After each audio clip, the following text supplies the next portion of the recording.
تاریخ انسانی کا امیر ترین شخص۔ جس طرح کھیلوں کی دنیا میں ہر کچھ عرصے کے بعد کھلاڑیوں کی کارکردگی کی رینکنگ متعلقہ اداروں کی جانب سے جاری ہوتی ہے، اسی طرح دولت کی دنیا میں بھی مختلف تنظیمیں دنیا بھر کے دولت مندوں کے اثاثوں کی تفصیل اور درجہ بندی جاری کرتی ہیں۔ تاریخ کا بنظر غیر مطالعہ کرنے پر ایسے لوگوں کا پتہ بھی ملتا ہے جو دور جدید کی ارب پتیوں سے کہیں زیادہ اثاثہ جات کے مالک رہے ہیں۔ مثال کے طور پہ لیبیا کے صدر معمر قذافی کے اقتدار کے خاتمے کے بعد ان کے اثاثے عالمی طور پر منجمد کر دیے گئے تھے، جن کی مالیت تقریباً 200 ارب ڈالر بنتی ہے۔ اس طرح رومن سلطنت کے مارکس لیسنس کرائسس کے اثاثوں کی مالیت آج کے حساب سے تقریباً 201 ارب ڈالر بنتی ہے۔ لیکن آپ کو یہ سن کر حیرت ہوگی کہ موجودہ دور کے ارب پتیوں کے مقابلے میں تاریخ میں ایک ایسے مسلمان حکمران کا ذکر بھی ملتا ہے جن کی دولت کا اندازہ موجودہ اور سابقہ ادوار کے اشخاص سے کہیں زیادہ گنا بتایا جاتا ہے۔ تاریخ کی اس عظیم ترین شخص کا نام منسا موسیٰ ہے۔ منسا مقامی زبان میں بادشاہ کو کہتے ہیں۔ یہ سن 1312 سے 1337 تک سلطنت مالی کا حکمران تھا۔ منسا موسیٰ تاریخ کا امیر ترین شخص مانا جاتا ہے۔ اس نے مالی سلطنت پر جس زمانے میں حکومت کی، اس وقت سلطنت مالی معدنیات کے خزانوں جن میں گرینائٹ، یورینیم، فاسفورس، چونا، نمک اور سونے سے مالا مال تھی۔ بالخصوص سونے کے ذخائر کثیر تعداد میں پائے جاتے تھے۔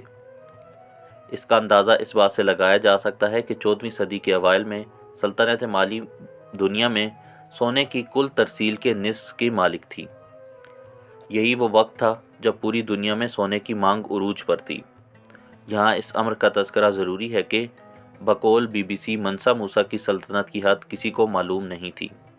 اس کا اندازہ یہیں سے لگا لیں کہ آج کے موریتانیہ، سینیگال، گیمبیا، گینی، برکینیا فاسو، مالی، نائجیریا، چاڈ اور نائجیریا کے علاقے اس کے زمانے میں منسا موسیٰ کی سلطنت کا حصہ ہوا کرتے تھے۔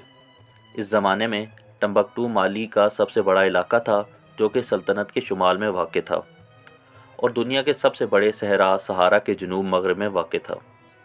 ٹمبکٹو کی وجہ شہرت زمانہ قدیم میں افریقہ سے ہونے والی سونے کی تجارت تھی اور یہی شہر سونے کی تجارت کا سب سے بڑا مرکز تھا۔ لیکن منسا موسیٰ ایک درویش صفت، نیک اور سخی حکمران کی شہرت رکھتا تھا۔ اس کے عدل و انصاف کے متعدد قصے تاریخ میں درج ہیں۔ منسا موسیٰ کے دور حکومت کا مشہور ترین واقعہ سن 1324 میں اس کا منفرد سفر حج تھا۔ مورخین لکھتے ہیں کہ منسا موسیٰ کی حج کی تیاری کو لگ بھگ 1 سال سے زیادہ کا عرصہ لگا۔ سونے کی تاروں سے مرصع شاہی خیمے بنائے گئے، اہل خانہ کے لیے سفری محل بنایا گیا۔ موسیٰ کے ذہین ترین درباریوں نے ہزاروں خیموں پر مشتمل ایک بے مثال چلتا پھرتا شہر بنا ڈالا۔ منسا موسیٰ کو سب سے زیادہ شہرت اس سفر حج کی وجہ سے ملی۔ یہ سفر اس قدر پرشکوہ تھا کہ منسا موسیٰ کی شہرت نہ صرف اسلامی دنیا کے ایک بڑے حصے میں پھیل گئی بلکہ تاجروں کے ذریعے یورپ تک اس کے نام کے چرچے ہونے لگے اور لوگ اس کے قافلے کو دیکھ کر دنگ رہ گئے۔ لوگوں نے دیکھا کہ منسا موسیٰ کے قافلے کے ساتھ 60,000 لوگ تھے، جن میں سے 12,000 اس کے غلام اور پیروکار تھے، جنہوں نے 4 پاؤنڈ سونا اٹھا رکھا تھا۔ بقول ابن خلدون، منسا موسیٰ کے قافلے میں اتنے زیادہ لوگ تھے کہ ان کا شمار مشکل تھا۔ منسا موسیٰ جس گھوڑے پر سوار تھا، اس کے لیے سونے کی خصوصی لگامیں تیار کی گئی تھیں۔ اس طرح منسا موسیٰ کے آگے 500 افراد کا دستہ تھا جنہوں نے خوبصورت ریشمی لباس زیب تن کیا ہوا تھا اور ہر ایک کے ہاتھ میں سونے کی ایک چھڑی تھی۔ اس کے ساتھ ساتھ اس قافلے میں 80 اونٹوں کا ایک کارواں بھی تھا جس کے ہر اونٹ پر 136 کلو سونا لدا ہوا تھا۔ دراصل یہ وسیع سلطنت مالی دنیا کے آدھے سونے کی مالک تھی اور ان سب کا مالک منسا موسیٰ تھا۔ ایک اندازے کے مطابق منسا موسیٰ نے 125 ٹن سونا راہ خدا میں خرچ کیا تھا۔ اس سفر کے دوران یہ جہاں جہاں سے گزرتا غربا کی مدد کرتا، ہر جمعہ کو وہاں ایک مسجد تعمیر کراتا اور وہاں کے حاکم اور تاجروں سے ملتا اور انہیں سونے سے مالا مال کر دیتا۔ کہتے ہیں کہ قاہرہ اور مدینہ کے لوگوں نے اتنا سونا شاید خواب میں بھی نہ دیکھا ہوگا جتنا منسا موسیٰ اپنے ساتھ سفر حج میں لایا تھا۔ منسا موسیٰ اس سفر کے دوران مختلف ریاستوں کے بادشاہوں سے بھی ملتا ہوا جاتا۔ مصر کے مملوک سلطان اور ان نصر محمد سے اس کی ملاقات تاریخ کے اوراق میں آج بھی زندہ ہے۔ ابن خلدون کہتا ہے کہ النصر محمد جیسا بادشاہ منسا موسیٰ کے جاہ و جلال اور دولت کو دیکھ کر ششدر رہ گیا تھا۔ کے دوران اس نے اس کثرت سے سونا خرچ کیا کہ مصر میں سونے کی قیمتیں کئی برسوں تک گری رہیں۔ اس زمانے میں غالباً مغربی افریقہ کے اس علاقے میں سونے کی کثیر تعداد پائی جاتی تھی۔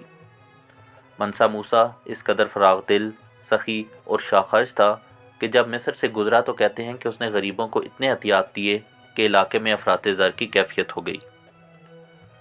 منسا موسیٰ مناسک کے حج سے جب واپس آ رہا تھا تو دربار میں سوال اٹھایا گیا کہ میں ان علاقوں کی معیشت کیسے بہتر کر سکتا ہوں، کیونکہ میرا ارادہ تو نادار لوگوں کی مدد کرنا تھا، جبکہ میرے علم کے مطابق ان علاقوں کے لوگ معاشی طور پر عدم تعاون کا شکار ہو گئے ہیں۔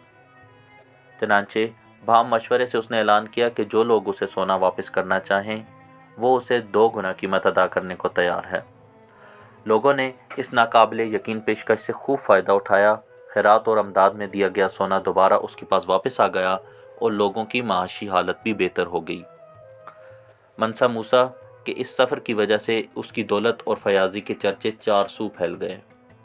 چنانچہ یورپ سے لوگ اس کے پاس صرف یہ دیکھنے کے لیے آنے لگے کہ کیا واقعی اس کے پاس اتنی کثیر دولت ہے کہ جس کے چرچے 4 سو پھیل گئے ہیں۔ جب منسا موسیٰ کے مال و دولت کی تصدیق ہو گئی تو اس کا نام کیٹلان کی ایٹلس میں شامل کر لیا گیا۔